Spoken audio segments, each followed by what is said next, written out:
মৌত কারণ নিয়ে আসে কেন জানেন?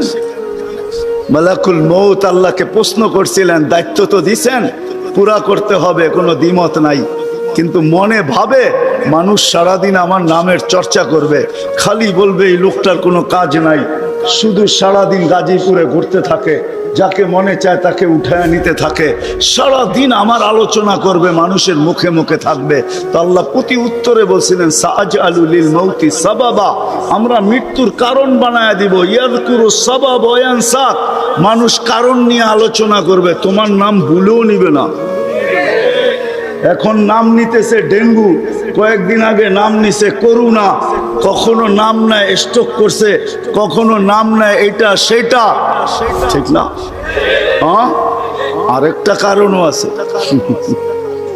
শুধু নবীজির দিকে তাকাইয়া এই উম্মতের জন্য আল্লাহ এটা করছেন, এই উম্মতের জন্য। এই উম্মতকে আল্লাহ আখিরাতে শাস্তি দিতে চান না। হায় হায়, উম্মত যদি নবী চিনতো।